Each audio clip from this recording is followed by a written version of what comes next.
I didn't know my dad. I hadn't seen his picture. So I'm in boarding school, and he comes to school to visit me. It wasn't visiting days, but I think he had come home. He came to boarding school to visit me, and the first person he spoke to was me, but I didn't know it was my dad. Really? You know, I actually didn't know it was my dad, and also I had changed my name.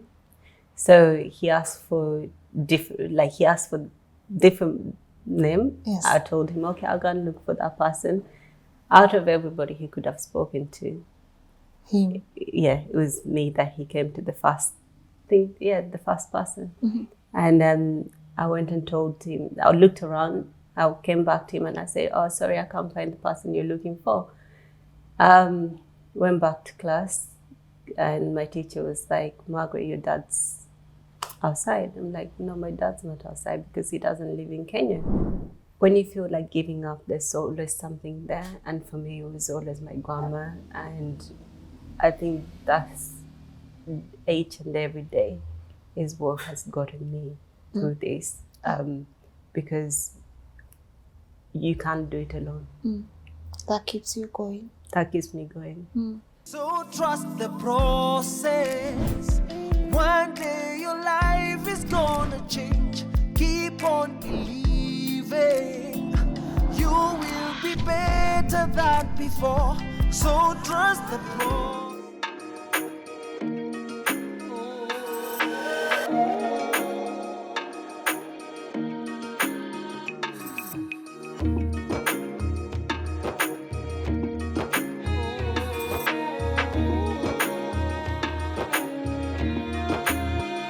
Very good morning and warm welcome to today's episode of Inspire Global. My name is Lynn Ngugi. Guys, I'm sitting in one of the most beautiful places in North London, but she'll be able to tell us the name. I can't figure out the name exactly of the location, but I know I'm in North London, inside one of the most beautiful Kenyan-owned places that I've ever been to. My trip last year to here, I really wanted to cover her story, but then time was not on our side. And then I always say everything happens for a reason. Guys, she's the most gracious, beautiful lady. She is such a lady. When you see her white dress, her smile, and all the things she has been able to accomplish here by herself, you can only say, hey guys, no matter where you're from, your dreams are valid. I'm going to let her talk to us about her inspirational story so that you guys can be inspired. But give me a minute or two. No, not a minute, just a second or two to talk to you about our incredible sponsors on today's episode of Inspire Global, Hyssop Limited Properties. Guys, this, I always say when I come here on this platform, I'm not going to sell you hot air. And I know matters land. You know, they are just so crazy. You don't even want to hear that you're going to invest in a piece of land because you don't know whether the people you're going to work with are con people or whether you'll even get your money back when things go north. Zinaitangwa kwenda north ama south. Yeah, but kwenda south, right? But I get to work with Hyssop Properties, and I was with them at Kenyan Friends in the Park, and I've seen the amazing properties they have. Matters land. And even if you get that piece of land, they are able to develop it for you. So msikoni, msiseme I'm not telling you about amazing products. Check them out. Their contact details are right here on the screen. As a matter of fact, they were voted the best real estate company 2022. So we are talking about good things here. And if you have concerns, info@lnn.digital. That's where I'm at. Sit down, take your notebook, be ready to inspire. Wacheni tuingie on today's episode of Inspire Global. Hapa kazi ni iPhone, ni phone za iPhone, ni saa za iPhone tu zinalianga, but acha niache kierere. Sweet, how are you doing? Oh, Lynn, thank you so much for having me on your show. God, Thank you. Such an honor for me. You know, I was saying you are so breathtaking. Like I just see you, I see a lot of grace, I see a lot of beauty, and you look so lovely in this white dress. Lynn, thank you so much for having me on your show. I've watched your show and I'm always inspired every single time. You seem to just have incredible stories, and everyone has an inspiring story. So God, and Thank like you are most welcome, you know. And I was just like, if I go to London this time and I don't do her story, I'm not going back until I do your story. That was like, honestly, that's what I had said. So when Lydia Ted told me, oh my God, we have her on Tuesday, I was so excited about it. I was more excited. You are more excited? I was more excitedly. Yes? Okay, tell them your name and what you do. My name's Margaret Small, and I am the head chef and the founder of Kenya Kitchen. We're based in Edgware, North London. I started Kenya Kitchen in 2019, just before COVID. Yeah. So, How is and the here going? we are. It's so beautiful. It's amazing. I love being in the kitchen, and I wouldn't change it for the world. It's I mean, beautiful. sometimes I ask myself, if I wasn't cooking, what would I be doing? So, yeah. Well, what do you think you would be doing? Still following my dreams Yeah. of biashara. Yeah. Yeah. You knew you had it in you, biashara? I knew, I always wanted to have something on my own from a very young age. I remember when I was a kid, I used to buy and sell sugar canes. So I guess that was the start. Yeah. I want to get deeper into your story, but before we do that, the artwork. Yes. Who did this? So when we got this place, it was a complete empty space. Like, we had to do everything up. And at the beginning, we started running the business without having anything on the walls. People come in here, they expected to find something more authentic, something more Kenyan. But COVID was a blessing in disguise, because my initial plan was to actually have everything that is in here. Yeah. And when COVID hit, I sat on the internet, found some guys on this app called Fiverr. Yes. Gave them an idea of what I wanted, and so it came together, and here we are. So each part tells a different story, and just, being here, I've realized of the cultures that we have. I wanted to give people something that they can relate to, somewhere where they walk in and they feel like they're at home, regardless of where you're from. Yeah. So if you look at the lion, it gives, like the safari in Kenya, but at the same time giving the Indian culture that we have in Kenya. So just combine that together. And right here takes me back to my childhood. So never forget home. Yeah. This is the modern woman representing me. Look at you. And and then we have Karibu Nyumbani, Nairobi, and then my most inspirational part is my grandmother. But I wanted that woman to be there to inspire everyone that walks in here. Like, when you walk in here, you feel like you're having food from home made by your mom, your grandma, your shosh. So that's a beautiful representation right there. Everything has its own story. The more I stay here in UK, the more I realize running a business is not a walk in the park. But then again, it's also the more I realize having such a space. Oh God, you must have worked so hard to even have such a space, because getting even a small space, like I went to this salon, guys, I know you can't tell my nails. But I went to this salon and they have like shared spaces. It's like they count for you, like these few blocks, that's your space. And you pay so much. So you have like 100 times the spaces they have. And for me, I can't wait to just dig deeper into your story and ask, how did we get here? First, were you born here? I wasn't born here. I was born in Kenya, a small village called in Busia, Funyula. And I moved here in 2006 after my father found out about me. So Your father did what? After he found out he had a child, and then he came to Kenya and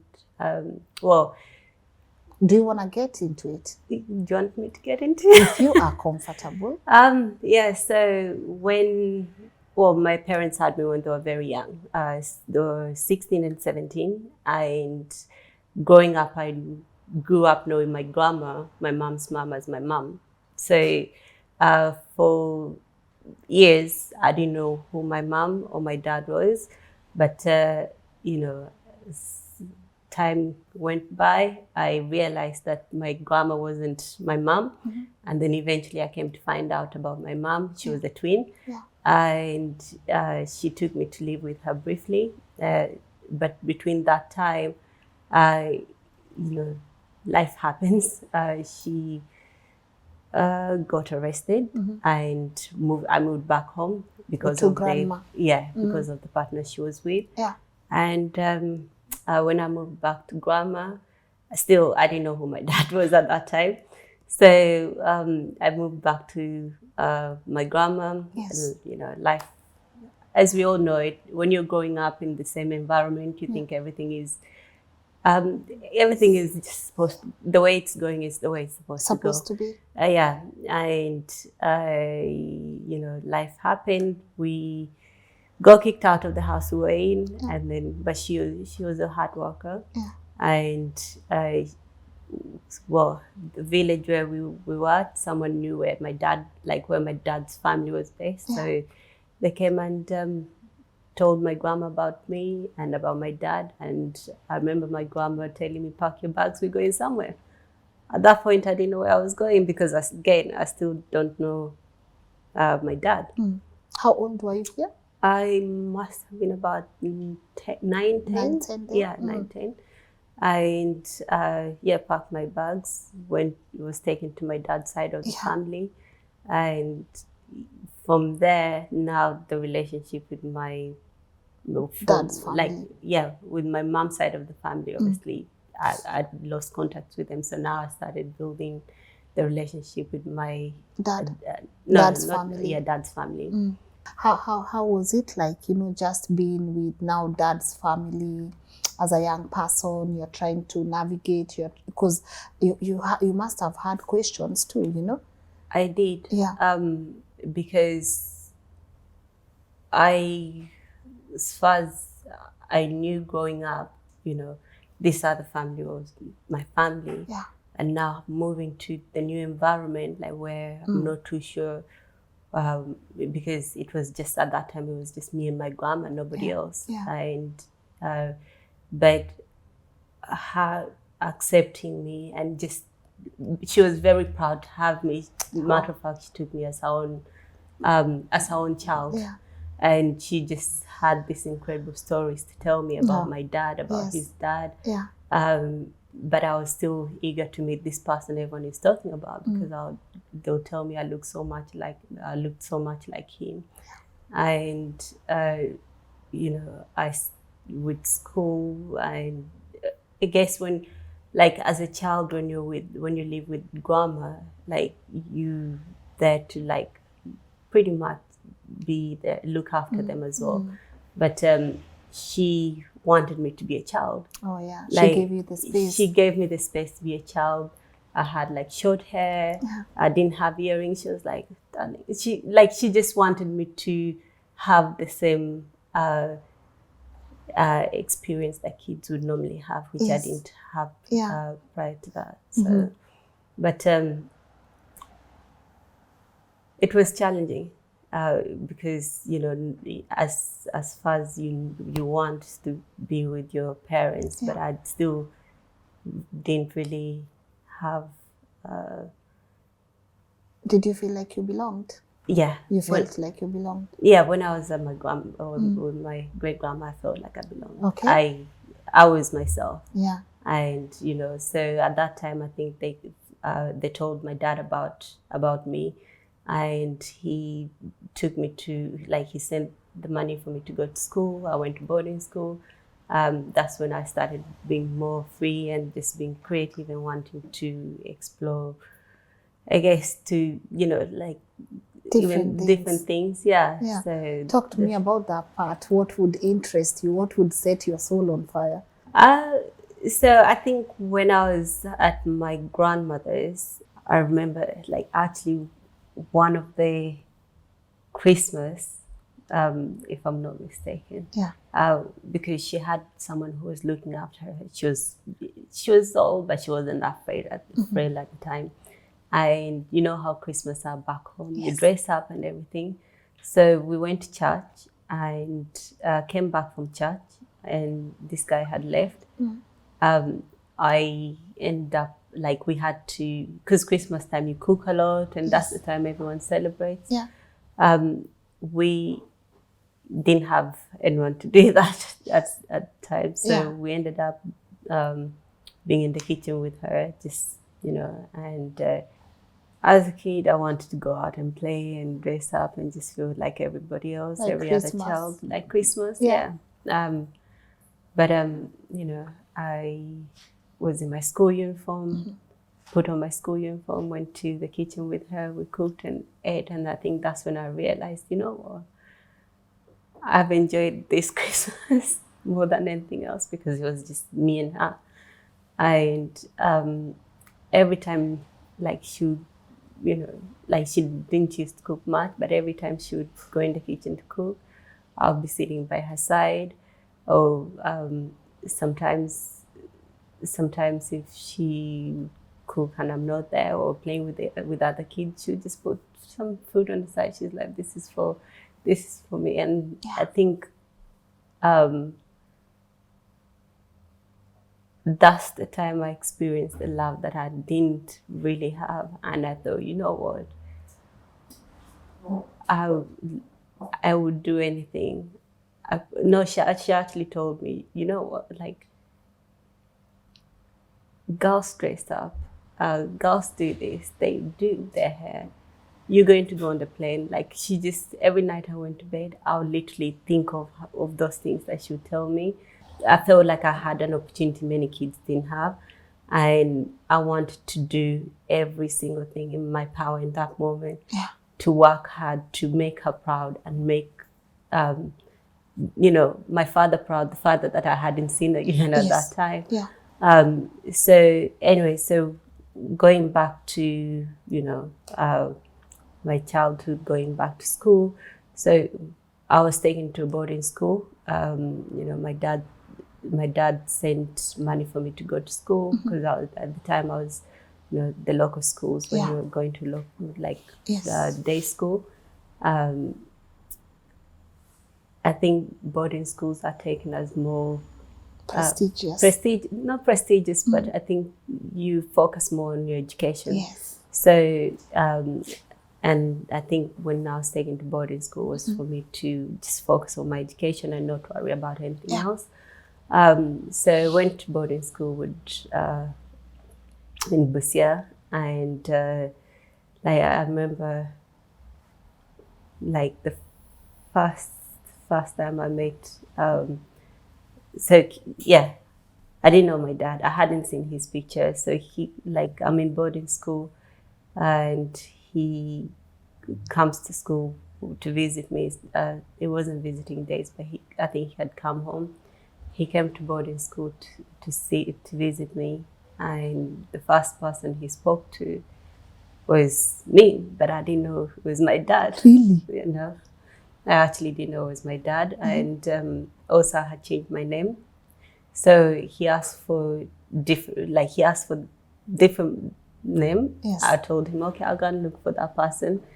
Out of everybody he could have spoken to, him. Yeah, it was me that he came to the first thing. Yeah, the first person. And I went and told him. I looked around. I came back to him and I said, "Oh, sorry, I can't find the person you're looking for." Went back to class, and my teacher was like, "Margaret, your dad's outside." I'm like, "No, my dad's not outside because he doesn't live in Kenya." And then I go back outside and I see the same person I spoke to. I was like, so I spoke to you.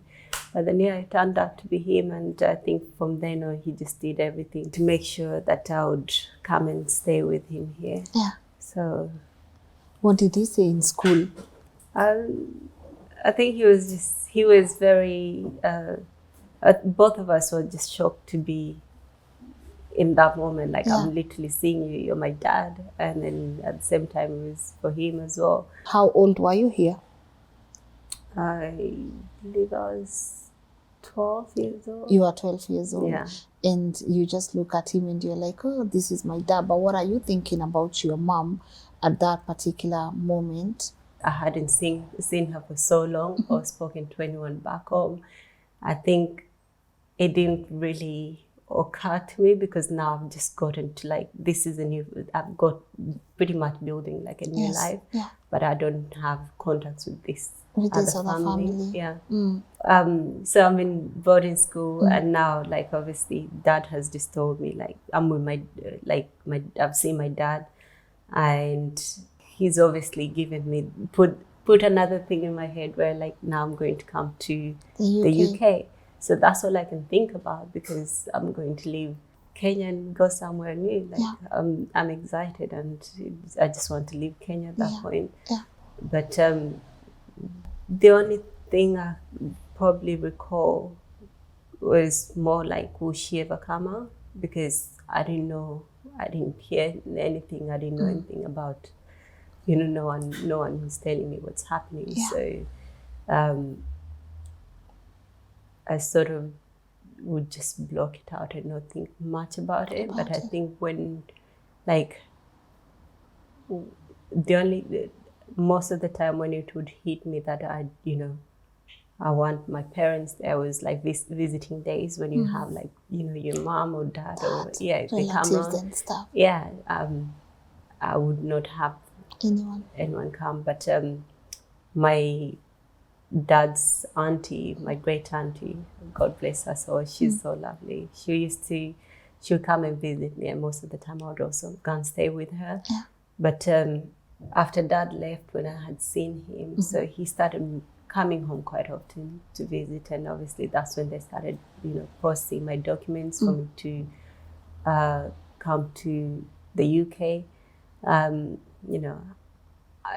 I've got to applaud the community, the power of community. The entire village worked so hard to,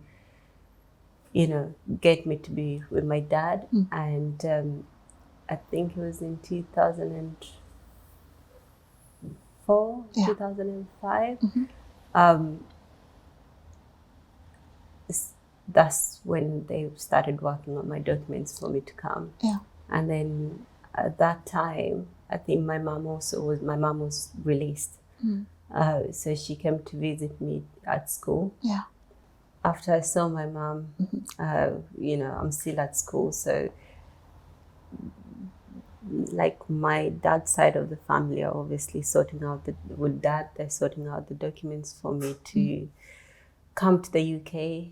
And then, so between that, it became more like going from school, going home to grandma. From grandma, I'll go to Nairobi, where my dad's auntie lived, to stay with her because the documents were being processed in Nairobi. So it was literally back and forth, like school holidays, grandma, Nairobi, back. And I think the second time I saw my mom was when she briefly came to the house. At that time, obviously I'm a child, I'm not allowed to hear what adults are talking about. So,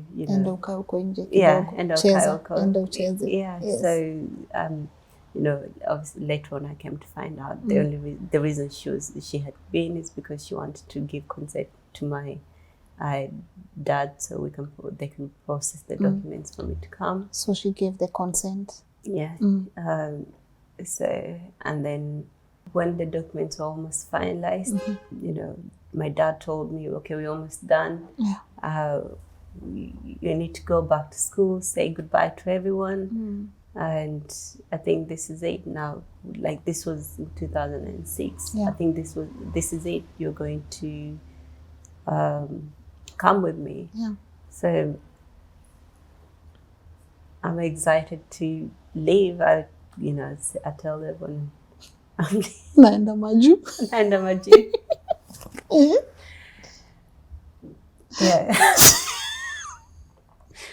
No, so, especially as a kid, maju is such a big deal. So I'm excited. Dad has been to get me. So I think at that time we had the documents with the embassy. And we go back to Nairobi, try to get the documents. I didn't have my documents to come. They denied for me to come. Really? Yeah. So my dad's like, okay, so it's fine. We're still going to try again. But I want you to go back to school. Everything is going to be fine. After you told people nenda much. Yeah. So at that point, Then you have to go back to the same school. I said to my dad, no way I'm going back to school. Good Even man. if I have to stay at home, I'll stay at home, but I'm not going back to school Yeah. at all. You know, I cried tears. I could feel the bucket. I said, no way I'm going back to school. Yeah, and I felt like my excitement, my dreams went from here to Down there. down. But, you know, keep in mind I had my cheerleader with me. So Yes. my grandma was always there telling me, you know, you still got on the plane to go to Nairobi, remember? So, because like when my dad would come to Kenya, like to the village, going back to Nairobi, like he would get me to go on the plane with him. So I went on the plane. So that encouragement again was like, yeah, we went on the plane. It's fine. I'm going to go to school, but not the same school. No way. No. Yeah. So we had to find another school for me to go. Yeah, and so kept on trying. Eventually, in 2006, again. Same year. Yeah. Is it the same year? Same year, Dad? It was only for 1 month. Or just 1 month? It was only 2 months. 2 months? Oh, when you're Yes. 2 months feel It's like a a lot. whole. It's a lot. 2 months. Come on, you've just been told you're going. You've given out everything. Yes. You All even your gave out your clothes. Hey. So the lesson here, my people, is just give your clothes after you're in the plane. Hold on, everything like the school, because you know, back home you have this sanduku. Yes. Yes. What am I going to use at school? Like Chukweni. everything. Hey. I don't need it anymore. Then life humbles you a good one.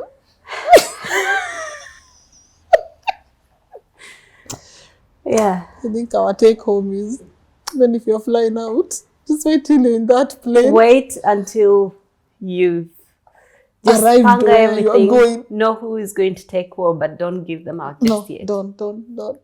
Lesson learned. Lesson learned. Yeah. But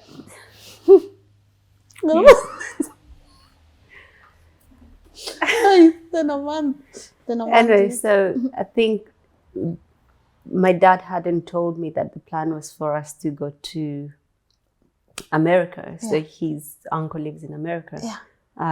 So first, the uncle that told him about me lives in America. So they were going to visit him, and he also wanted me to go with them to join them. Yeah. So everything here. Like in my head, I was thinking, okay, I'm going to London, but as far as it was, we're going to London and then go to America. So I found that later. That didn't happen. And I think when my dad was in America, him and his uncle again appealed to the Kenyan embassy. To the British embassy, sorry, not the Kenyan embassy. Yeah. So when I don't know how the process is right now. So I remember when I was getting my documents to come here, they took me in to do an interview. And first of all, the questions, I didn't, my English is not that good. I don't understand anything they're asking me about. Because I went in by myself, they're asking me about the house in the UK, about my dad, a lot of things that I'm not too sure. Yeah. I'm from Busia, Sijoa, like a small village. Yeah. What do I even know about the UK? I've just heard of it. Yeah. So, and I had told, like when I spoke to Dad, he had asked me about how the interview went. I told him everything. And I think when he was with the uncle, they realized that should not have happened. Like I shouldn't have been taken to the room by myself to be interviewed. So they appealed to the British embassy, And I think in October, that's when I got my documents. Yeah. And Dad came to get me. Yes. And yeah, so came here in 2006. Yeah. So this second one, we are not telling people everywhere. We are waiting first. Yeah. Till you're So the second one, no one is going to know. First, actually, when I found out I was coming, I went to school. So Yeah. they found a different school Yeah. in Nairobi. So I didn't go to the village. Yes. I refused and I stayed in Nairobi. So I was taken to school in Karen, which was a British system as well. I think because now Dad realized when I come here, I have to sort of like get used to the British system. So, you know, they found a school that did the similar curriculum. Yeah. And yeah, so nobody knew what's happening. I didn't tell anybody what, like, You didn't give away no, anything. and I don't think my dad came to visit me when I was at this school. Yeah. But so now I knew how the process would be. So I'm just focusing on my education. That's what it was. Good. Yeah. And yeah, so when I moved to the UK, I found everything was completely different, like, you know, and which is expected. So I was taken to school. When I was in Kenya, I was in primary school. Yes. When I moved here, they took me to secondary school. Form two. Yeah. Standard 6, from standard 6 to form 2. I can't speak English. I don't know anything that I'm learning. So at that time, I was pretty much scared. Like at school, I didn't know what I was doing. I didn't know whether I should just completely quit my school and just say, okay, enough is enough. Probably education is not for me. Because again, when I was in Kenya, my school wasn't steady as such because I was, you know, remember different schools. So I wouldn't really stay in one class until that class finishes. So I'll keep on moving to. So from my mom's side of the family, I've been moved. Gone to dad's side of the family, went to another school. From there, I went to another boarding school. From there, I went to Nairobi, another boarding school. Come here, I get taken to secondary school. So basically, I'm just floating with it.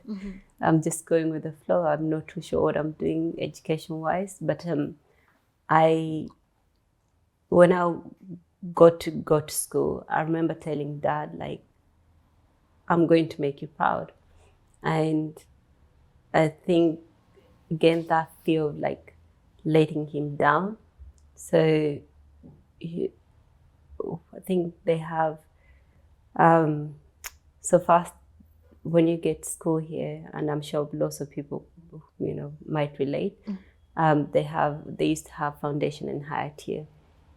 So I was put in foundation tier because of my lack of English or knowledge of everything. I was put in foundation tier, which is that time was the lowest. So no matter what you do, like, if you know, I think if you can pass, you can get A to C, but if you fail, nah. So they'll focus more on the higher tier students. And I remember just wanting to get everything right. Like I would watch TV to learn, you know, improve my English. So whenever I come home from school, put on it's BBC News. So that's how I learned how to speak English. BBC News. We had this other website called BBC Bite Size. So I just used to watch that over and over. And but I was also very competitive, so wanted to be ahead of all the other kids. And I don't know how I got through secondary You school. did. Yeah, I mean,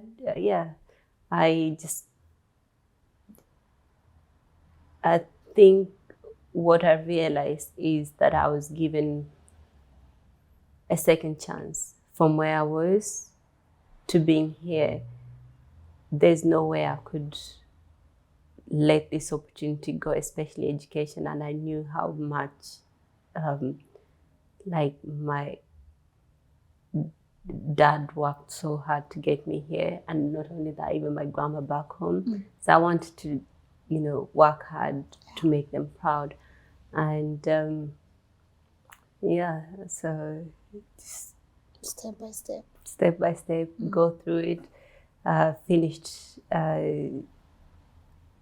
secondary school. Let me ask, that corner, I know, is that corner after grandma? Is it Yes, dedicated to your grandma? it is. So when I was So this is grandma of girls can wear dresses, hair, and go on planes. That's the one, right? that's the one. Yes. Yeah. When is grandma around? No, She's not. no.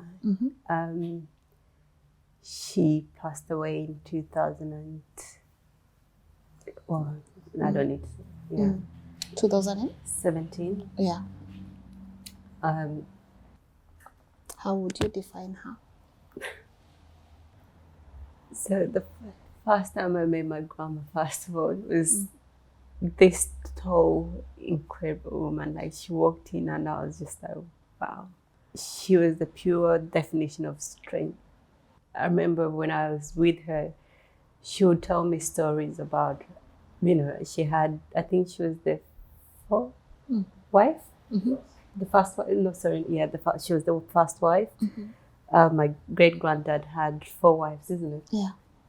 4 wives, and she was the first one. And she used to tell me story, like her house, how she built her house, like carrying the stones on her head. But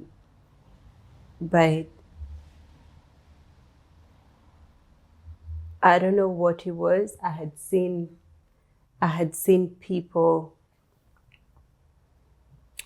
like people go through life, but just being around her was more joy. Like, it was calming. And even when I was here, school holidays, I would go back home. Most of my friends, or even dad and everyone would go on holiday. I wanted to go back home to be with my grandma. I was the bonus child that she never had. Like, I remember when I graduated and I sent her the picture. That was it. I think I felt like, that's it, I've done it. And she made me believe that that's it, you have done it. And when my grandma passed away in 2017, that's when everything in my life dropped. I went into depression for like 2 years. I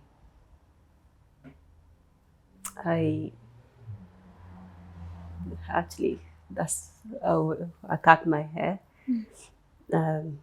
because of her, so in her honor. But then I thought, like,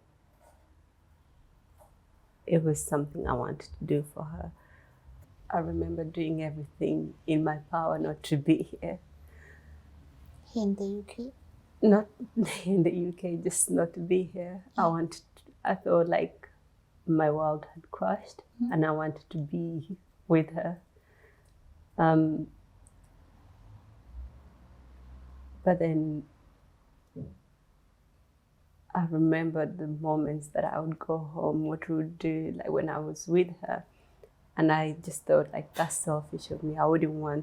She wouldn't want me to Do that. And I thought, what else can I do to remember her?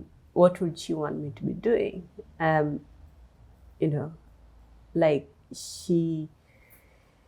remembering all her words, everything that she had told me. because I think I recall telling Dad, like before that, when I was having my moments, I'll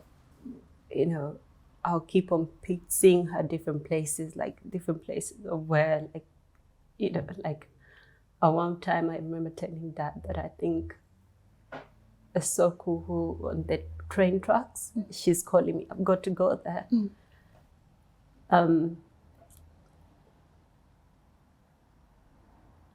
So I thought to myself, how else can I remember her? What would make me happy without, going through all of this? Yeah. And, because I enjoy cooking, and Dad would tell me, okay, you love cooking. This is what you've always loved to do. I'll help you. I'll help you where you want me to, where you need me to help you to get to.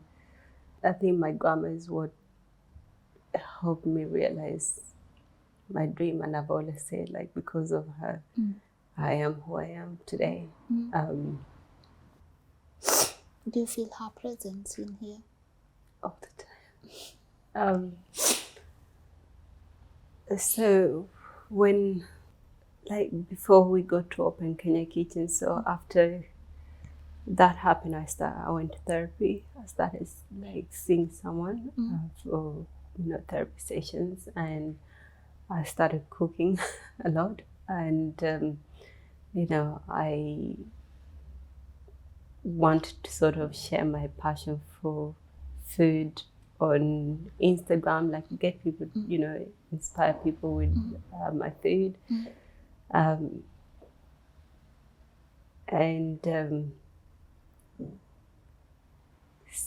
think somebody reached out to me on Instagram saying that someone had pulled out of an event because, they wanted me to do, to have my stall over there. So we went to, I went to that stall, to that event, I set up my stall. So I was sold out within 2 hours. Oh no. Yeah. And, people are asking, do I have a restaurant? Where can they get food? Yeah. In that moment, I thought, okay, what next?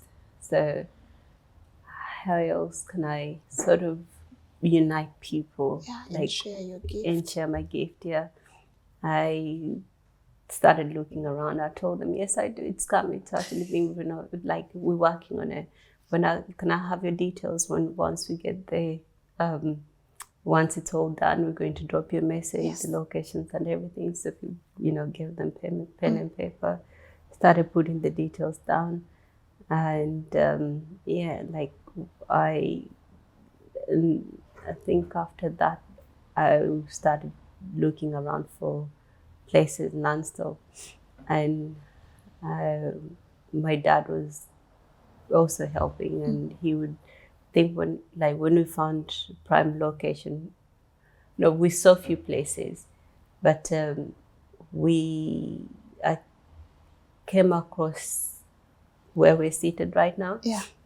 And I looked around and I saw the grill. Yes. And then I saw the coffee machine because they're already here. So I thought, okay, how else can we, get, especially with Kenyans, how can we get, what's Kenya known for, or what type of food do I want to do, especially?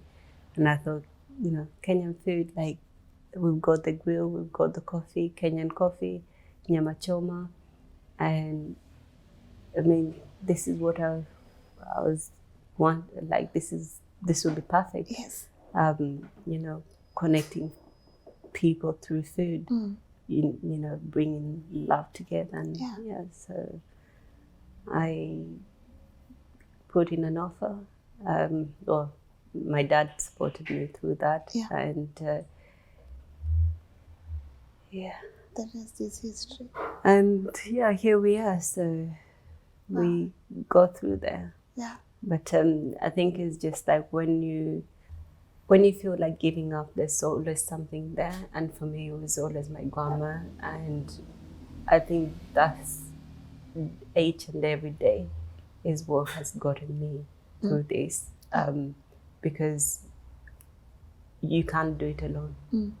That keeps you going. That keeps me going. And yeah, I think we are blessed you're still here.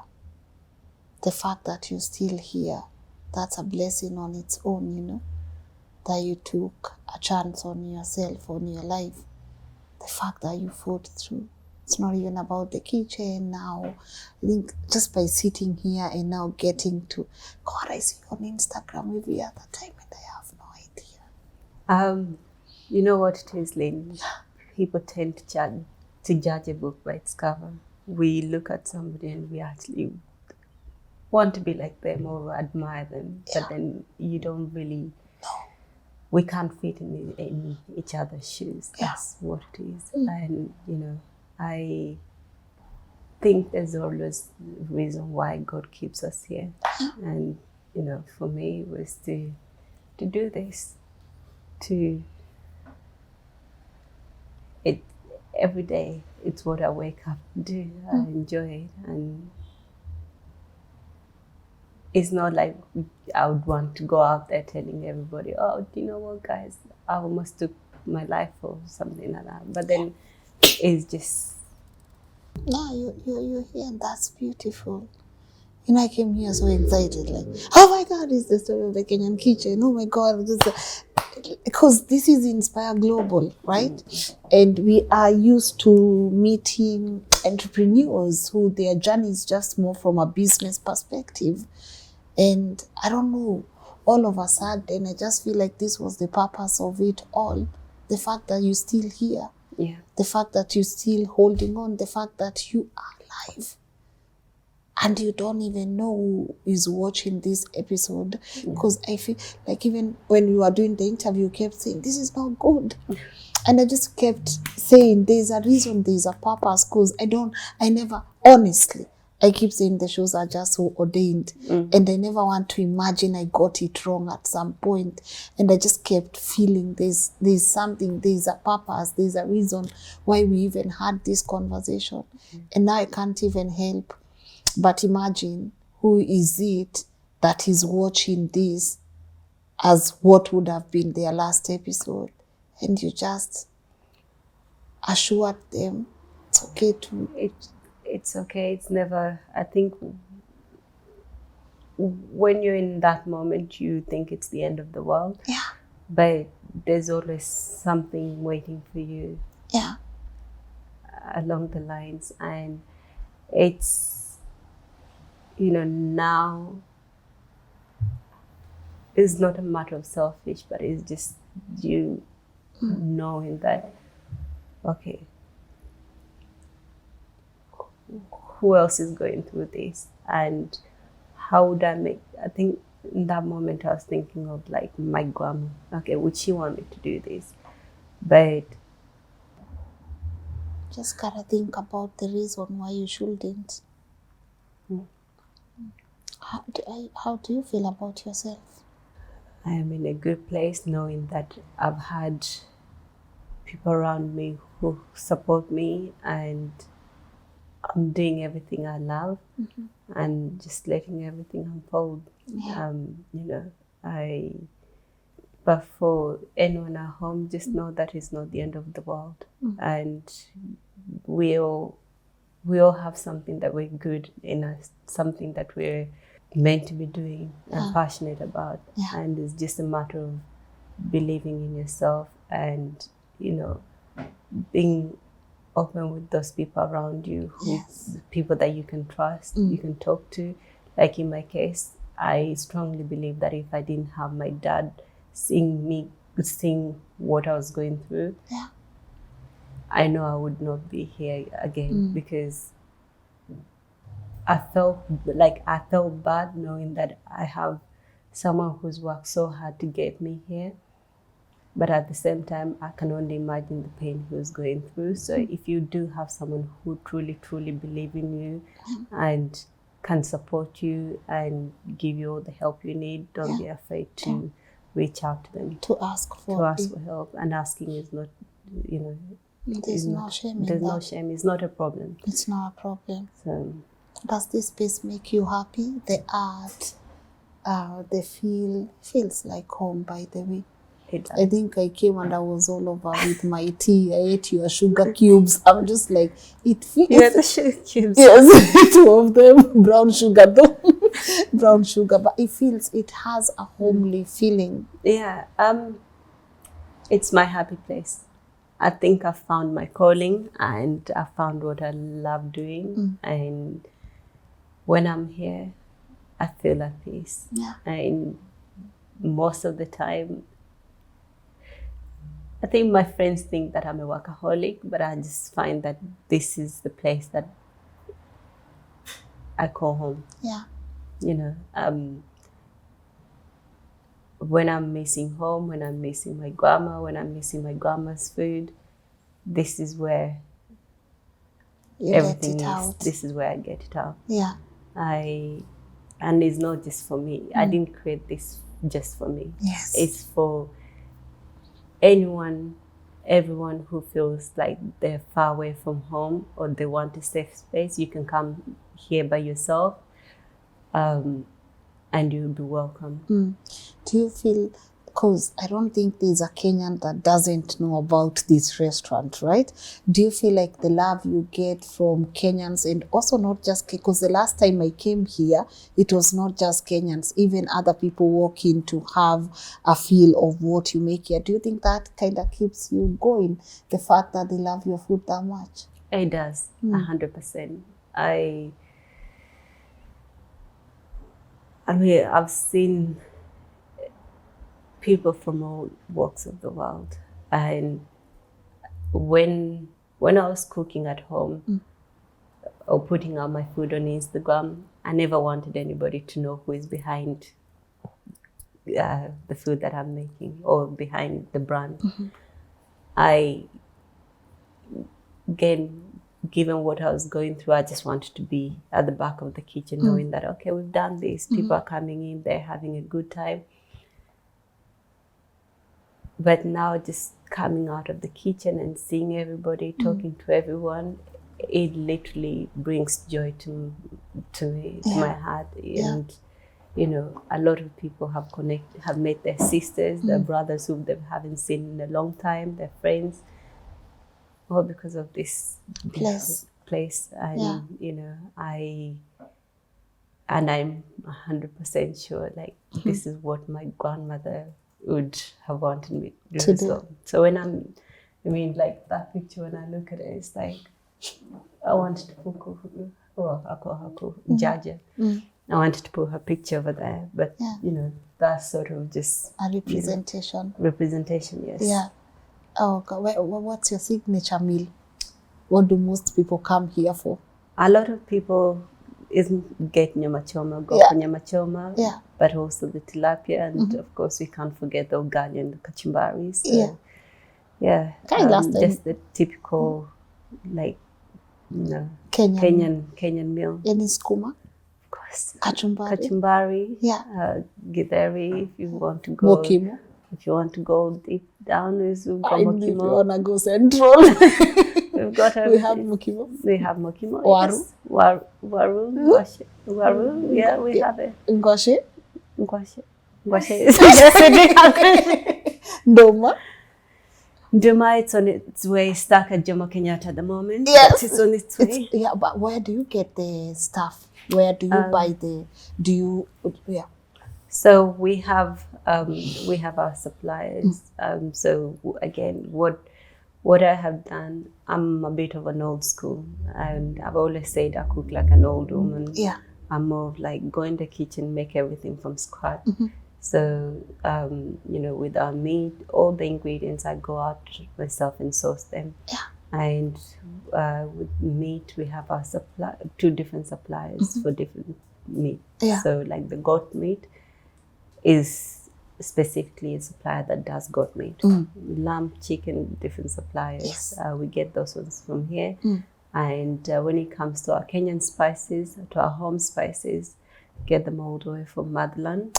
Yes. We have to bring the authenticity, and that's what I want. Yeah. I want when you have a bite of your meal, Yeah. you feel like you're actually having. I mean, you can That see blue some. band from Kenya, Yeah. the Big G from Kenya, Big G from Kenya, Mabuyu from Kenya, Royco, Royco from Kila Kenya. Kitu. Yes, so people can actually come and just even buy the blue band. Yeah.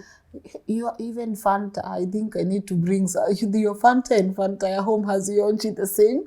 Farmer's choice. But you see, with Farmer's Choice, I mean, if you can find a way to get us Farmer's Choice, let's do it. I'm gonna send you a pack. I know where it is. Liz, the pack is still there, right? I'm gonna send you a pack for yourself too. For you, for yourself. Thank you. Yeah, good job. Yeah. So, but then again, bringing this whole place together, I wouldn't have done it with my incredible without my incredible team. You know, when we were having our chat, I mentioned to you that I said to you that it was basically just an empty place. I had never worked in a commercial kitchen at all. I didn't know what it takes to be in a commercial kitchen. All I knew is my small kitchen at home. Yes. Working by myself, getting everything out. Yeah. I mean, I remember when I was doing catering and people would call me like, okay, I have this number of people that I want catering for. Okay, send order. Let me check in with my chef, or let me check in with my I'll check with my finance team, get everything out. I knew how to work by myself. Commercial kitchen, I remember walking in the kitchen and I'm looking at the cooker. Looks completely different from what I'm used to at home. Like, okay, how am I going to work with this? Yeah. The grill, I don't know how to operate these things. You know, I'm scared. I'm like, okay, are you sure this is what you want to do? Like, so I'm speaking to myself in the mirror. Like, actually, I'll go to the mirror and I'm like, Margaret, is this what you want to do? That cooker looks completely different from what you normally use. The grill. Do you even know how to use the grill? Like, but as far as I knew, nothing would stop me. I had this amazing family friend. I call him Uncle Walter. When we told him about my idea, he took his time to take me to every single kitchen that he knew. Commercial kitchens that he knew. I would go over there, look at the whole process of how they do their stuff, and my confidence, and I started building up and telling myself, okay, you can do it. Good. Like, I mean, like it's just a kitchen. Yeah. So the same person introduced me to one of the guys that pretty much also worked with us to get the whole thing going, and he had worked in a commercial kitchen. He's funny enough, he wasn't from Kenya. He's Nepalese. So again, coming in a Kenyan restaurant, giving him an idea of like, okay, this is what I want to do. I got all of them to come to the house, cooked for them, told them this is what I'm trying to get to the restaurant. This is what I would want people to eat, something new. Yes. They're not used to it. Yeah. I hadn't done like market research in the area, but this is what we're going to give them. So he came in. He said, okay, you know what, I believe in, I've tasted your food. Let's and do it. It's the passion for me. I'm here for the passion, and the food is amazing. Good. So I'm on board. Let's Yes. do it. Yeah. So we started getting everything, like, setting it up. We Yes. worked incredibly hard. Good. This was in 2009, just before COVID. Yes. And 2019. yeah. Before COVID. 2009. Mhm. Yeah, 2019, Yes. just before COVID. Yeah. And yeah. Look at it now. Look at it. Yeah, it was, and I love the 2V cow, 2V. the Hey. baskets. Mm-hmm. Those ones. Zinaitwaje in Swahili? Vikapu. No, vikapu is viteteo. You just figured it right now, and then you use your... At least one thing I've learned right now, I'm not the only one who struggles with Swahili. My worst subject. Aki, I'm not even proud to say. Swahili? Yeah, it's the only reason I never got a straight A, honestly. I think Swahili sounds easy. Tricky. It Swahili sounds is so easy, but tricky. it's tricky. It's not easy. It's not. They are watching. They are like, yeah, Lynn, I know all of you. Some of you failed in Swahili. I only learned the times the other day, like how to say the time. What business do you have saying the times? No, in Swahili, I mean, like what confused me, how is Saba lunchtime? Okay, good, because it's 7. How is Saba lunchtime? How is Sambili? How is Sambili 8 p.m.? It doesn't make sense, you know. Yeah. But I love I honestly love the setup of this whole place. But what would you say has been your most proud moment? So getting the food out to the market was the hardest. Yes. And like it wasn't about the decor. I wanted people to take the food, the Kenyan food. And the fact that we managed to get the food, it's what makes me proud. Good. And, you know, as far as I can see, if the food is great. Yes. People will always come back. People will always come back. So my most proudest moment, getting the food right and getting people to appreciate it, and just as much as I would for myself. Yeah. Does it ever feel up? But then now with this, the decor is the bonus. It's Does it ever fill up? Full house? Absolutely. I mean, we started out with not having opening 7 days without having anyone walking. We would open, so I wanted us to do breakfast, lunch, dinner. That was my vision. Nobody would walk through that door. Now, my dad's, I think that time my dad would be like, okay, keep trying, but also the team, you know, because now it's not just me. I've got the team. What do I tell them? Because, you know, they believed in it. They're like, okay, it's just the first few months. It's okay. And then again, when COVID came, you start wondering, like, are you sure? Like, are you sure you made the right decision? Yeah. But now, where like we having to turn people away, it's like, wow, it's full. It's full.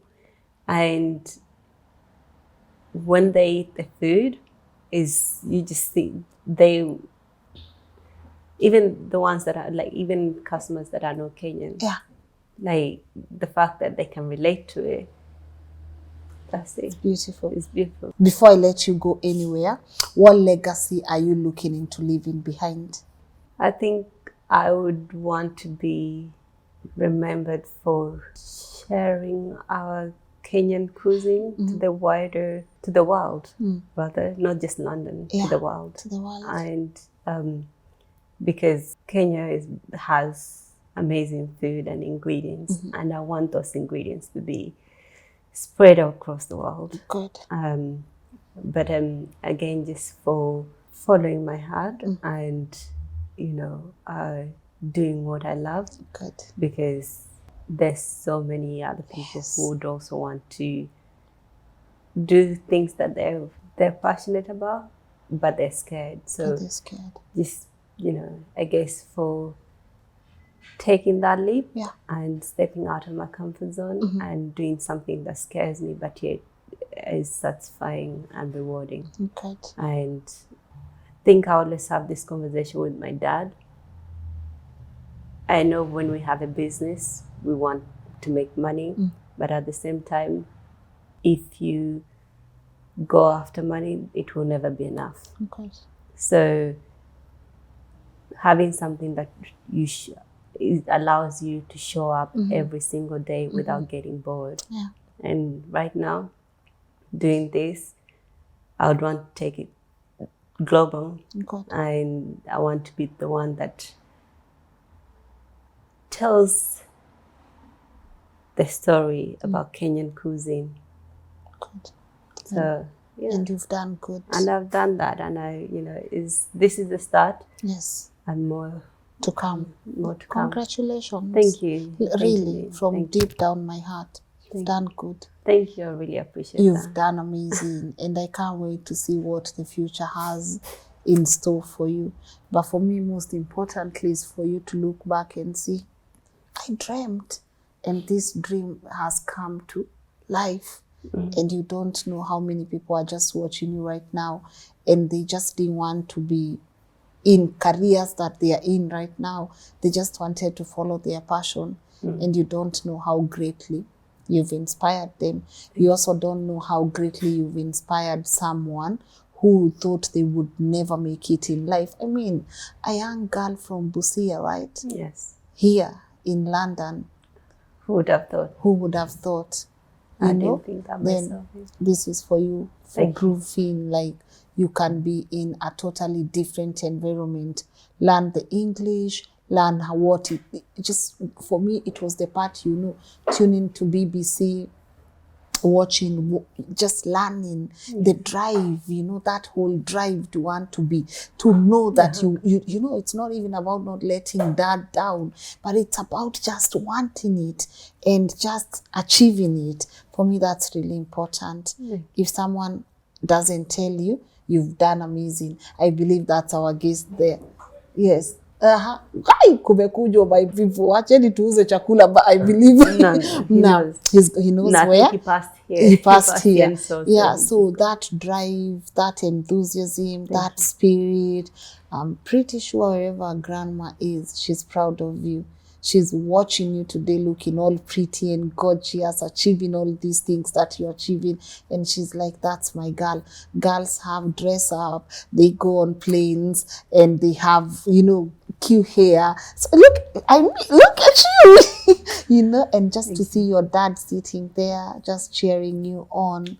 He's been very supportive. He's been very supportive, just showing up, and trying to tell you, I'm here now. Stop wondering. Yeah. Don't. And even now, like I see with my little brother, he's 11 years old. Yeah.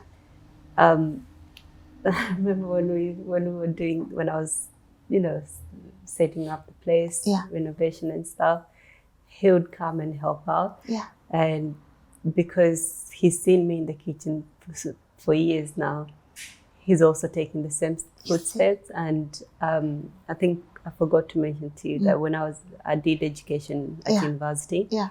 After I finished, I did teaching for a while, and then now I have this. So he's always like, how is it that you can be a teacher and have your own business? Yeah. I want to be like you. I want to do that. There you go. So he comes and helps out. Yes. He's making his own meals right now. 11 years old, which is always very, very important. Like this, if you find something that you love doing, exercise it, just do it and practice. Don't be scared. Don't be scared. At least if you don't end up doing that, or if it doesn't turn out the way you wanted it to, at least you try. And you can pick up something else. You can pick up something else. And just keep trying until you get something. Until you get one thing right. There's always one. That's just your brother. So imagine a number of other people that you're inspiring just by living your dream. Yeah. Keep doing it. Thank you. Me, I'm so proud of you. Thank you. And again, I'm just so happy that we got to have this opportunity. Don't look at it as, oh my God, look at it as this story was supposed to happen exactly the way it happened today. Thank you. One person, this could be just for one person. It doesn't have to be for thousands and thousands and thousands. It could be for one person. And when that's done, our job here is done. Thank you. Yeah, so me, I'm going to enjoy my meal and then talk to Dad. Are we going to go and cook? Yeah, what I'll do you mean? I can give you an apron. Yeah, me, I came to Kenya to cook. Me, I came to be cooked for. It's not. Yes. Oh, I see people are starting to come in, but let me. Oh no, she's going back. She knows also. Yeah. Oh, it's stuff. Yeah. Oh, okay. So good. we're going to go. Can Yes. I get you an apron? Yes, you can get me an apron just to stand by and watch you cook. But I wanna come and just see you do your thing, one or two. You ready? So, So do you wanna tell them bye? Can we cook in this? This has to be like one of the most beautiful dresses I've ever. So if you wanna cook with it, cook with it. Okay. You don't have to wait for We can special slay, moments. we can still slay in the kitchen. We can still slay in the kitchen. And you know, matter of fact, one of these days Yeah. you need to come around and just sit off Yes. duty when you're not working, and then just have a. But last time I was not on duty and you cooked for us and we had amazing time. Thank you. Some people ate prawns and I was like, hey, you travel all day to come. You remember them. Good. So I hope that's what they will also And I'm sure eat. they know themselves. They know themselves and I hope that's what they order today. But apart from that, where can they find you? Well, thank you so much, Lynn, once again. So you can find us at 135 Dean's Lane. That's in Edgeware. Yeah. And then you can also follow us on our socials, Instagram, Facebook, Twitter at Kenya Kitchen. Yeah. And check out our website at www.kenyakitchen.co.uk and drop us an email. Give us a call. We're always ready to help you and ready to serve you. Are you on TikTok? Yes, we are on TikTok actually. TikTok is now my favorite platform. Teach me. I'm gonna do that before I leave. Yeah. the Anyway, people. you can also find us on TikTok, Yes. Kenya Kitchen. Good. All socials, Kenya Kitchen. Kenya Kitchen. Yes. It's been amazing chilling with you today. Thank May you so God much. bless you. Thank you so May much. God bless. May He open doors. May we have a franchise of this. You know, the way Amen. you walk at MacD's and you see, Yes. and That's I the love goal. that you said it's not about money. Sometimes it's the feeling that It's the it brings feeling people, and everything else will come. and everything else will come. And the day people get to notice that thing, that's the day doors will open for so many business people as well. It is. And it's always hard because you're not too sure, like, when is it going to happen? But eventually it Eventually it does. does. It does. Yeah. Shall we wind up? Yes. Anything you want to add? Now you good? I mean, if we can go back to the other story. That's Yes. fine. Yeah. But thank you so much, Lynn, Yeah. for having me on your show, for taking time to sit here with Yes. me at Kenya Kitchen. Yeah. It's been incredible. Yeah. Thank you for telling my story, and I hope somebody out there Gets inspired. gets inspired and, just gets up their seat out of their, Yes. whatever is happening in their life, and just go with what, they set out to do. Yes. The most important thing is to show up and to follow your heart. Show up, even when you don't feel like When showing you up. do- Especially that is when you going don't to, feel like showing up. Just show you're up. going to have a lot more of that, Yes. but just show up. Just show up. Show Huh? up. Yeah. And, let everything else unfold. And let everything else unfold. But again, I mean, in my case, when it comes to food, Yeah. I usually say I would not give somebody something that I wouldn't take for myself. Good. So if you choose to do something, just Yeah. make sure you'd also, Yes. want the same thing. So, it's quality versus quantity for me. Quality versus quantity. Yeah. Kenya Kitchen, guys, for you. And thank you for trusting me with your story. Thank you so I much. don't take it for granted. Thank And you. you've been so brave. I don't take it for granted that you sat across me and poured your heart out. That's not something I take for granted, okay? Thank you, Lynn. Yeah. So my people, me, I'm about to go and enjoy. Ever since I came here, all they do is feed me. So by the time I come back, if my cheeks are chubby, I mean, we can work out. yeah, nah. You see, I was very intentional on not going through a fitness journey. You make me feel like that, but guys, no, but Don't feel guilty. Hey, Listen, eat all the food. Eat it. Take it. Take all the food. I was intentional about leaving that. You know how guilty I feel? Why? Because I eat and I don't exercise, and we are friends on socials, and I see how you even take your fitness journey seriously. Today is not the day. I'm going to eat, guys. Wacheni nifurahi na nikule na nishibe, and then we will, because I'm trying. You don't want to follow my fitness journey? You see, I know. Do you want us to follow your fitness journey? You can. Okay. You want me to be the specimen? Wachana na mimi, if I come back home and my chubbies are here, just know she fed me, guys. She fed me. How she can afford to look like this, and me, all she wants is to make sure I come back looking like, which I've started looking looking like this. But yeah, but how they know that you didn't bring the love with you from London? Also, how will they know? How will they know you didn't have Kenya kitchen food? Hii yote ni baraka, you know? Kabisa. Hii ni baraka. So wacha ijionyeshe, si ndio? Nirudi kama nimekonda, waseme huko hata walimpea stress. Like, huko hata wako wanamlisha, alienda akawekwa sijui wapi, na it's not buried happening. in London. Well, this is not even summer, but I won't even talk about that part. But thank you so much, guys, for tuning in. And as always, I want to know what your take home was on today's conversation. It's been a lot. For me, even if this conversation reaches just one person and it's able to impact them, and you are able to chase your dream all the way from Busia to London, still chasing her dream, still live, no matter what happens in between. Always remember the bigger picture, guys. Always remember the bigger pictures, and keep perfecting your gift. I keep saying talent, we all have that. But skill set is what you do each and every single day to perfect that talent. And if you just sit there and you're like, I'm a good chef, I don't need to practice, my friend, you're going to see places like Kenya Kitchen coming up just because you don't want to try different other stuff. So keep reinventing yourself day in, day out. Yeah, I'm going to have a conversation with Dad because he's here. Hopefully he can be able to talk to us. But before I do that, maybe you'll get to watch him tomorrow at 10 a.m. Before I go anywhere, watch this from Hyssop Properties. We are talking about how incredible, I just feel like once you get a reliable partner to work with, it's important that you also tell people to also do their due diligence as well. So check this advert, small creep from small. Joshua, just stop. Check this small clip from Hyssop Properties, and then I'm gonna see you tomorrow at 10 a.m. Peace out. So trust the process. One day your life is gonna change. Keep on believing. You will be better than before. So trust the process.